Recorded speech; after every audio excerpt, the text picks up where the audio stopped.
The DIESOL podcast. Digital integration in English as a second or other language. Episode 40. Self-driven student learning with Luna.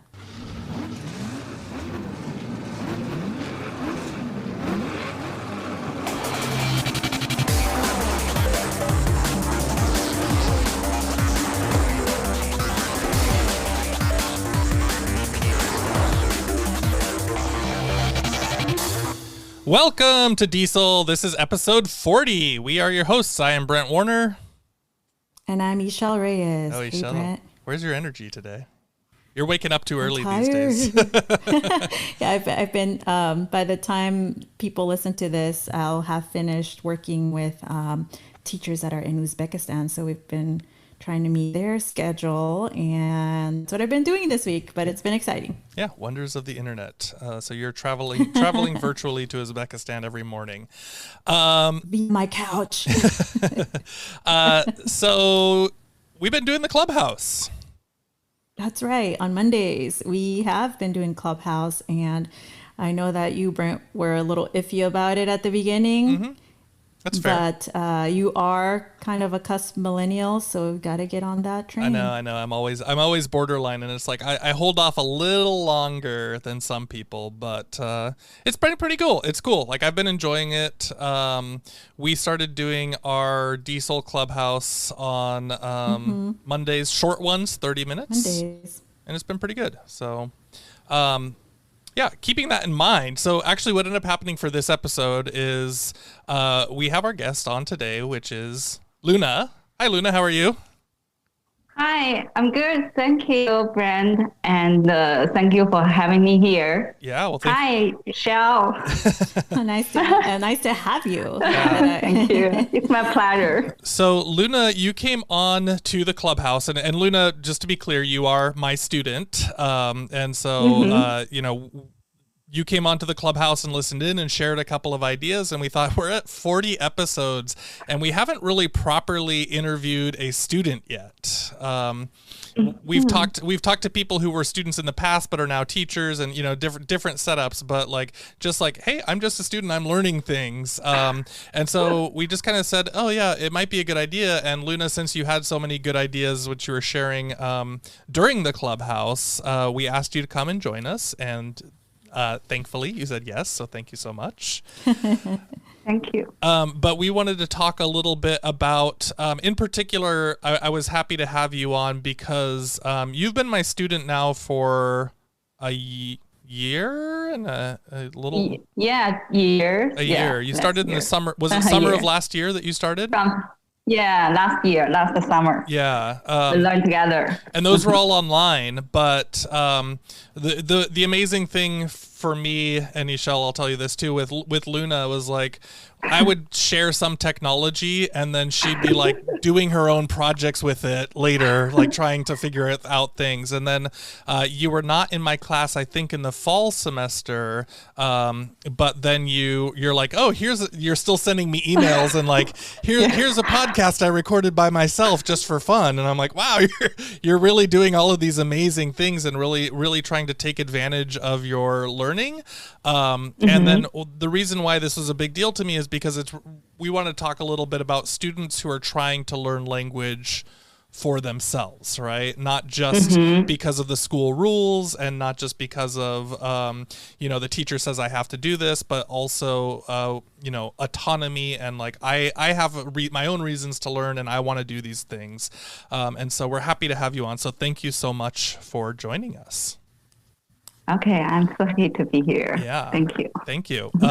So let's get started, Luna. This is a broad and open conversation. You can kind of go any direction that you want, but we did start off with this kind of conversation in the Clubhouse, and the question that we just basically asked is, what technology or what resources have helped you to learn English on your own? So just like when you're not in class, when you're not with other people, what are you doing that you think helps you to learn English or helps you to study English?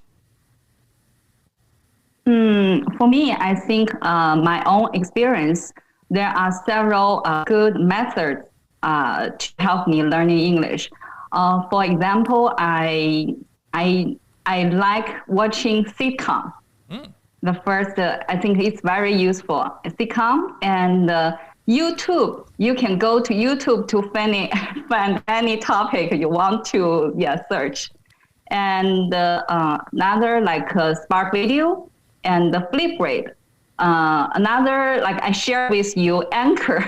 I use Anchor a lot of time because I think that's a good resource to practice my pronunciation at home. And I enjoy maybe just reading a good like a topic or good dialogue.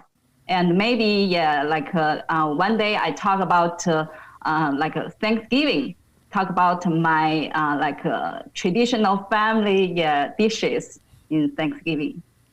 Yeah. The other, I think I like to listen to the music. So I think that's a good way too. When I go for walk and do exercise, I think I always listen to the music and with the lyrics, focus on the lyrics, English song. Yeah. Luna, you just shared so many good resources. Lots of the resources. Yeah. So a lot of these, well, number one, I'm actually curious so I know that because I'm friends with Brent and I know he's constantly looking and finding new things, new methods, and he's an innovator, of course, and sometimes an early adopter. And but sometimes our students may not be as interested in what those new tools are, especially it might be scary the first time, right? It might be intimidating because maybe you've never used it. So what got you over that hurdle of playing with those new resources? Because you just listed a multitude. Most of the resources I learned from the wonderful instructors like Brent. And I learned Spark Video last summer with Brent. And I learned other like Flipgrid the first time with Professor Gail. And I learned a lot of the new resources. Like Sitcom, I learned with Professor Carson. Yeah. So I think it is more useful. And Anchor, I think I know Brent like this resource, but I haven't learned from him. And my good friend, she was a former student with Brent, and she shared with me. We connected together, and she shared to me, and she said it's wonderful, useful resource. So I just try it, and now I use a lot. Oh, I didn't know that. Okay, so you learned about Anchor because of another student who talked to you and said it's good. Yeah, because that's your class, student. Well, I guess that's good. I love stories like that, though. So it sounds like a lot of these tools you picked up over the course of time, and it wasn't all at once, right? Your teachers weren't throwing everything all at once. It was here and there, and then getting suggestions from other students who found it useful. So that's great. I love that you were not afraid to try any of them. I think the good example, because I think this is a good, I can take advantage from those wonderful resources like Spark Video, Anchor, and the Flipgrid. Yeah. So I just keep going. Yeah. Keep learning. Yeah. So Luna, when I know that you're kind of adventurous in your learning, right? Like, let's just try it, right? But just try new things. Yeah. But some of your classmates, some of your friends are like, wait a second, I don't know how to do this, right? I know. I understand their feeling. Yeah. So how do you encourage other language learners like your friends to try things, right? Because sometimes they're like, I don't want to break it. I don't know what's going to happen. What'll we do? So when you talk to your classmates, what do you talk about in terms of like, just try it, it's okay? Yeah, I think for me, maybe because of my personality, I'm active. Yeah, I want to try new things, and I challenge myself and study, work hard, and I think it's not a piece of cake. So just challenge myself and encourage students. So I think like every time when we, for example, last summer, we did the presentation about use using Spark Video to make the history famous person, and we made Terror Halfman. So we just put together, and everyone, some classmates told me, oh, it's too hard, but we can help each other. And finally, we did a wonderful job. That's right. Yeah. And so I think we can help each other. And it's not too difficult. Just try it. Like last summer, you told us, don't worry, like new resources. You just click any button you can. And if you search, I think you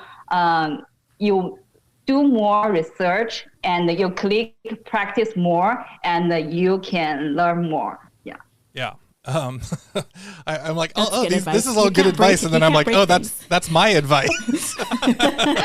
I learned from you. Yeah. So Luna, you're use your words. I know, right? So you had said that you like Spark Video, and I know you've done quite a few projects on your own with Spark. Why do you like Spark? Like, what is it about Spark that you connect to? I think first thing is I can use, most of the time I use my phone. I can just download app and use the phone to make the Spark Video. It is easy, simple way to make the wonderful video. And for example, I think it is similar with Google Slide. You can add a picture, you can add video, and also you can add audio. And you can record your voice. That's just, you can put everything together and you can type the words to describe the video you want to share. For a good example, I would like to use Spark Video to make the project, to make the presentation. Yeah, it's good way instead of using Google Slide. Right. That's my way. Luna, so I hear you talking about these resources, and that's one of the things I used to tell my students is, everybody's using PowerPoint. You got to stand out. Let's go to slides. Okay, you don't want to use slides. Let's use this other tool. Now that makes, learn another tool, because that also makes you marketable wherever you're going to go in your career, right? Now 3 different tools instead of just PowerPoint, right? Yeah. So, and I'm also curious. So you probably created a lot of things with Spark. And one of the things I love, just not even as a teacher, if I create something, I like to share it with others. So I'm wondering, do you ever share your projects with other people or send them back home for them to see? Yeah, that's my favorite action.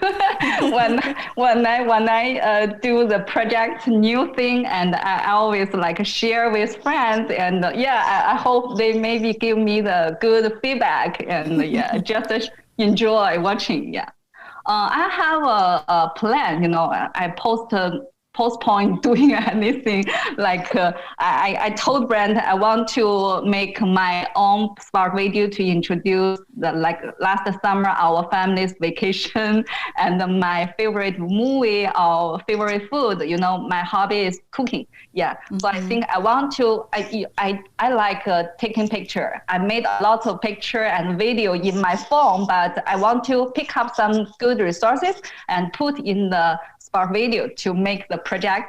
And I think I have to do this project. The possibilities are endless, and when you do that, you put them on YouTube, and you can go viral, and the rest is history. I have a new plan. My husband create our new RV, and every day I take a picture and video. I want to maybe 2 months later he will finish the big project, and I will make my own documentary. Maybe just a short English introduction to a documentary project and put in the YouTube. That's amazing. That's awesome. But see that's what I love hearing about it is somebody takes an idea and then the possibilities really are limitless. It's really all that how you think you can use a tool. It's not just for learning English, but you will be practicing in the process. I think learning English is a long journey, and we can't just learn at school. And I think we have to use in our real life. So that's a reason. I think I'm lucky. I find my passion in English. Yeah. And Luna, you had mentioned earlier and previously to me as well that you like to watch sitcoms, right? I thought that was great because sitcoms can be there are two parts. One, they can be very hard because the humor is like culturally relevant, but also I think that sitcoms are one of the best ways to understand that culture too. So it's kind of like you have to hit that language level to be able to understand it, but then also it can open the world of, maybe for America, or understanding some ideas of like American humor and those types of things. So can you share a little bit about just your experience with sitcoms and television? Yeah. Watching sitcom or a series is my favorite activity at home in my free time. And since 2 years ago, I started to watch Friends. It was my first time to watch the whole sitcom. And I finished the Friends, all of the seasons, all of the episodes. Yeah. That's more than I have. Yeah, I spent 6 months to finish all of it's 236 episodes. Jeez, and wow. That's like for Friends. It took me a long time, but I enjoyed Friends first. And second, I finished, The Office. It's a wonderful sitcom. And I spent... That's a hard one to get into. But I think maybe just from Friends, after that, I think my listening skill was improved a little bit, or maybe a lot. So when I watched give yourself some credit. That was some hardcore 6 months. Yeah, and sometimes for me it is so hard because I have to take a pause and I have to watch the subtitle and again, so take a long time. And after that, I finished the first series. It's a long series about Desperate Housewife. It is very wonderful for English learner. But you're going to learn a lot of culture right there. I learned a lot of the culture because I love watching a sitcom or series because I think I can learn a lot of the American culture from the sitcom. The very useful sitcom, compare a sitcom and a series.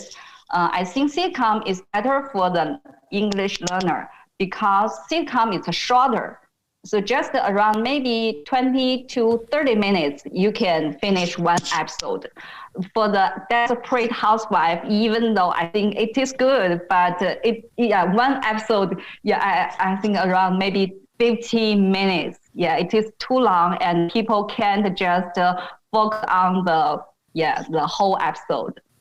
So, and I learned a lot of the American culture from, for example, they celebrate Thanksgiving or Christmas and how to decorate the house, the Christmas in the office or at home. So I think very good. That's actually a really good distinction there because the way that you might do something in the office might be different than at home. So I'm glad you're also learning different cultural expectations within society, within American society. And funny thing is when I watch them, I sometimes make me laugh, sometimes make me cry. It happened. And now I'm watching sitcom is Seinfeld. Another is series is House of Cards.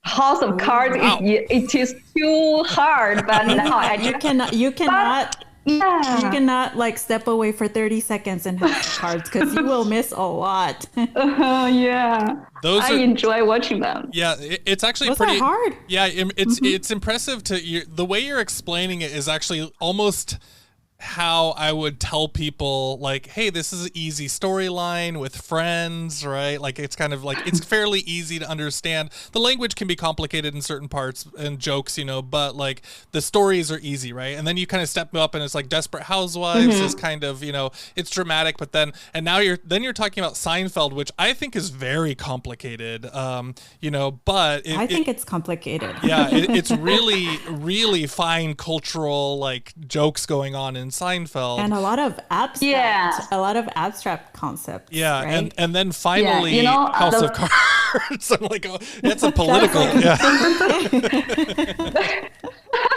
Too far away. Yeah. And I just want to. The reason I chose House of Cards. Some people told me maybe at the first season it is interesting, and the second maybe you feel boring. But I learned the politics, so now I think maybe it's a good time. I have to watch this wonderful series. But the tough thing is I can't totally understand for the House of Cards. And I have a strategy. I don't want to waste more time like a Desperate Housewife. Desperate Housewife, just take pause and take picture maybe for the beautiful line, and I want to memorize. And for the House of Cards, I just want to enjoy listening. And after watching episode without maybe pause too much time, and I just Google how what this episode told us the story. Yeah, those are to understand, saving time. Those are really great strategies because you're right. You don't have all the time to pause and look at the phrase and hear it again, because oftentimes what's written in the subtitles also doesn't sound, necessarily the same when you're trying to listen. But I love that you have an approach. In fact, I feel like you should make a Spark video about this, how to approach sitcoms and shows as a language learner. This is great. Yeah, really people could learn from that. Project. There's a lot to glean there. Yeah. So we've talked a little bit about how you're working on your listening, and even with Spark a little bit, some of your speaking.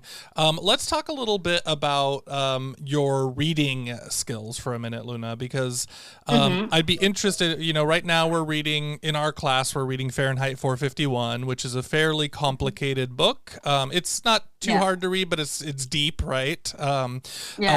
And I know you mentioned that you've been enjoying it, but I'm also just interested, what are your strategies for helping you read and you be a successful reader? For the first thing, I want to share my classmates told me, oh, this master, like Brent brought out a tough, hardest the novel to us. We have to start earlier, and some classmates they read earlier. Yeah. And one day I talked to Brent. Brent told me you just stop. Waiting for the right time. And I just follow your advice. And for the first time when I opened the page when in our class, the first page, I think for me it is so difficult because a lot of the words for me it is a vocabulary. They are vocabulary for me, and they talk about the fireman's like maybe tools or something described. So for me, but I think doesn't matter. I can just keep reading and till I get the main idea. And the good method is to go to Marva's workshop.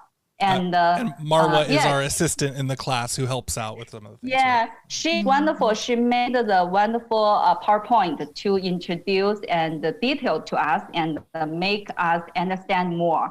And I asked her a question. For the first page, I felt like it is so hard. Maybe how can I just improve my reading comprehension? Like can I stop or just for me, I just keep reading until I get the main idea.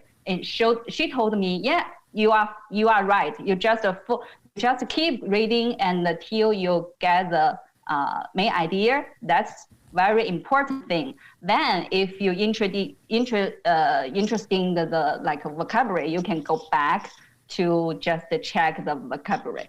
Yeah. So those are some good techniques for kind of deep reading in the book, but I'm also wondering about like, on your phone or, on your computer, do you have any, tools or anything that you're using that kind of help you, build your reading or build your vocabulary as you're moving?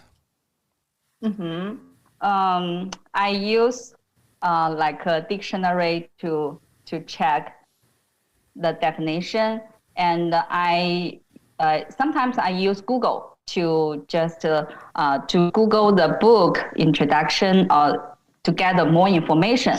And the most important thing, I think I get more understanding from the novel about our assignment. About Brent, I think you divided the big project into 5 pieces. So each week we just focus on maybe around 30 pages. And wonderful activity is we just finished our assignment, and we discussed with classmates. We shared each other like assignment idea, advice, and opinion. I think this is very useful for us to understand and get more like other classmates' opinion to support us understanding. Yeah, I think it's a good way. So Luna, I want to ask, so you've got all of these different ideas and tools, and I'm actually wondering, are there any tech tools that you don't think are useful? Tech tool. For me, I think sometimes I learned with like a professor, and they give us like a topic. I just focus on the topic. I think resources, every resource is useful. Just maybe it's I use like Spark Video too much, but sometimes I use another less time. Yeah, I think very I can get advantage from every resources. But for the specific, like maybe for the YouTube, or they give the too more narrow topic, I don't like it.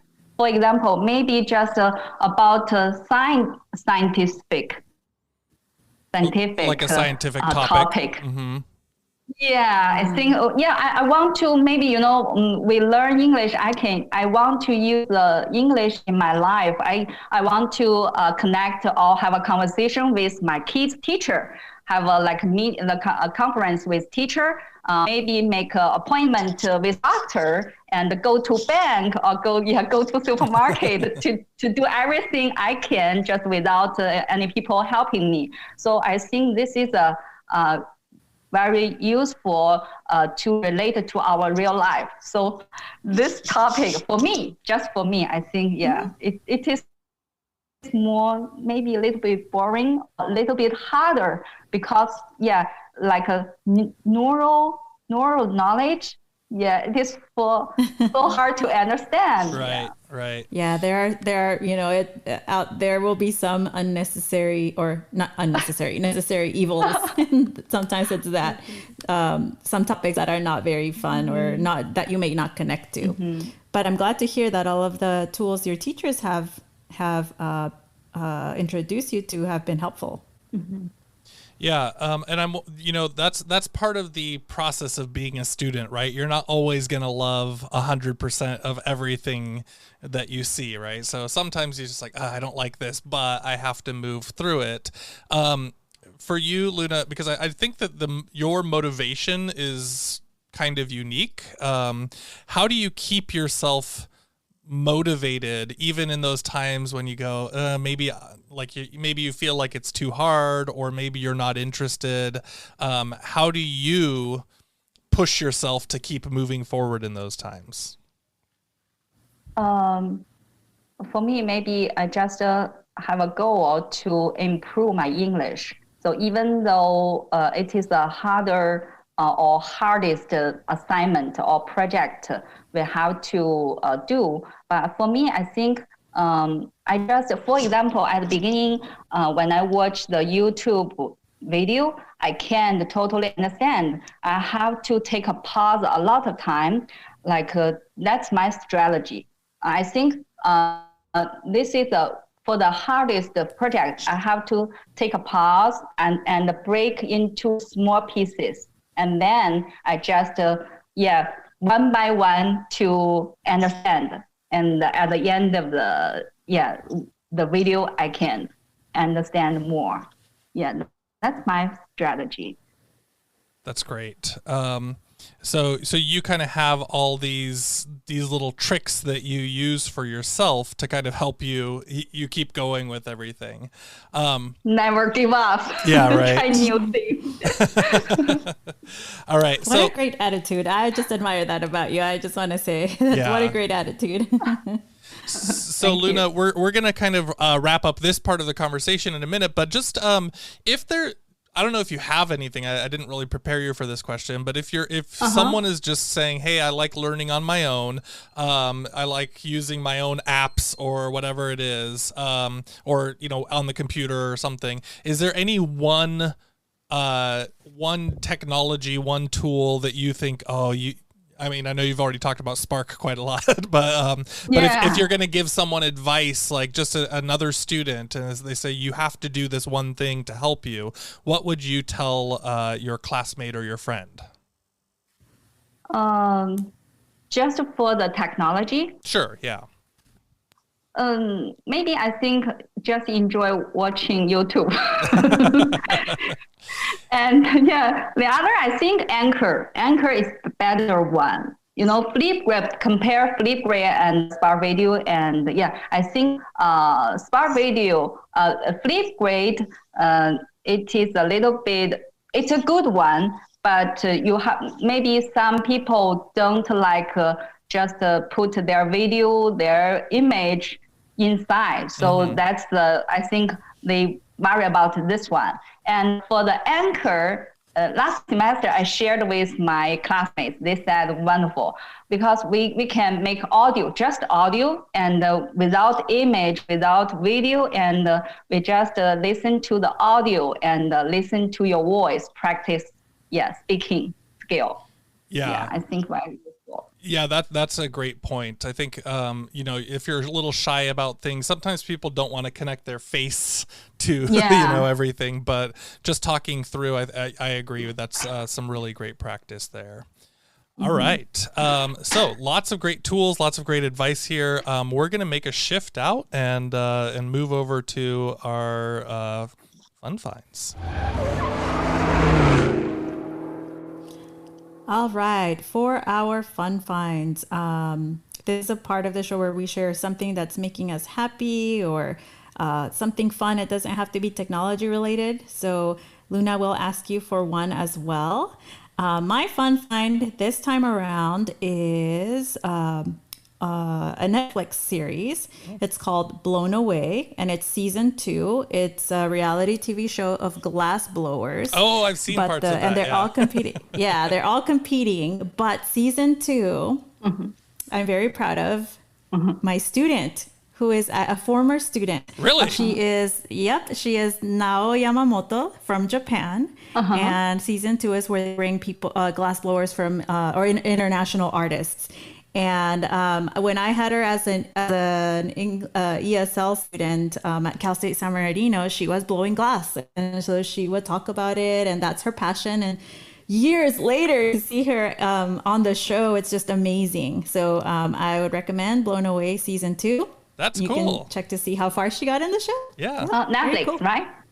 Netflix. It's on Netflix. Yeah. Awesome. I'll check it. All right. Thank you. So mine is I backed another Kickstarter, and so this Kickstarter was this box. It's called the Touche, I guess. I thought that was going to be like a toilet seat or something. Like it is. Like it's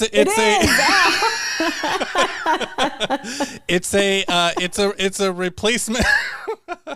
It's a replacement for, it says, the modern wet wipe alternative. So if instead of buying the wet wipes that you get at like Target or the supermarket, to wipe up spills on your bathroom counter or on your kitchen counter, this is one where you put the spray onto toilet paper, which is better, breaks apart, right?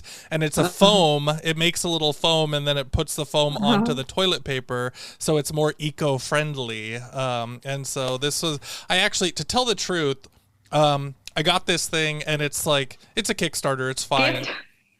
Gift. Yeah. Well, no. Brent always has these. Yeah, it's totally fine. Except then I realized, like, basically what this company is doing is they are going to ultimately be selling the soap for a lot of money that goes into the machine, right? And all so the then accessories. so I went searching online, and you can kind of make your own soap of the same thing, because they're going to sell like a little bottle for like $10 or $15. And I found a recipe online where you can make something a lot cheaper for like $2 or so with just going and purchasing the raw ingredients and mixing it. But anyways, if you want to have a clean body, the Touche is a fancy looking wet wipe maker out of toilet paper. So you can see the link on the show notes. Like a peach. I was thinking like a Brent made a peach advertisement. Yeah, I want to know what that means. The truth is I'm actually saying go make your own soap, but yeah, I like supporting Kickstarters. It's relevant because this morning I saw on Twitter, when I was checking my news this morning, that the U.S. is, I don't know if it's just in the U.S., but people hoarded so much toilet paper through the pandemic that the sales are plummeting. And so it's like, you don't need toilet paper. Now that companies to innovate, and now you can have your own little tushy thing. Yeah, if I'm going to be real, if I were really investing into this, I would buy a bidet. But, for a bidet is a whole nother story. You have to get like an electrical outlet by your toilet and all those things. It's too much work. Okay. Luna, do you have anything to share? I would like to share when I watched the Seinfeld, it's Sitcom. Seinfeld? And there is a question to ask you. I think maybe, you are Seinfeld fans. I hope you are. I like Seinfeld, And the question is, maybe watch one episode. Michelle doesn't know it very well. That's okay. It's hard. It's a hard show. What are the 4 worst words in the English language? What are the 4 worst words? Michelle, why don't you answer? Should I just totally guess? Peach? Peach? I don't know. 4 words. 4 words. Like the 4 actual words. bad words, you mean? No, it's just a 4 words. In English, it's a word. I know what you're getting at you here. You remember? This. What's the answer? What was that? No, I'm totally lost. Was it Let's Just Be Friends? No. It's okay. Oh. Do you want to get the answer? Yeah, what's the answer? Yes. We have to talk. Oh. That's the first 4 words, and then there's the next worst 4 words. I think this one maybe like a boss. Yeah, if told me we have to talk. Yeah, if your boss says it, if your girlfriend or husband or wife, we have to talk. It's a worst thing. Yeah, that's a good one. That's a good one. I was pretty close. I was not too far off. Pretty close. All right. Congratulations. So, thanks so much. All right. So there it is. Go watch Blown Away. Go get yourself a Touche. Go back and check out Seinfeld. And we're going to switch. We're going to wrap things up here.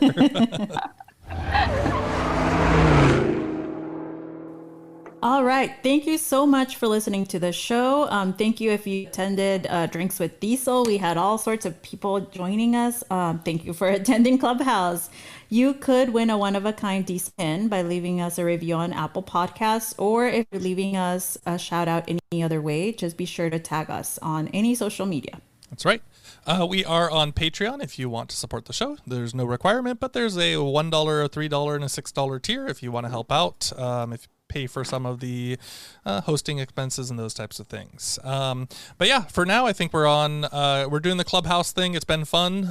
So please feel free to join us. And if you don't know how to access it, we can give you an invite. And also you can sign up and find our club at diesel.org/clubhouse.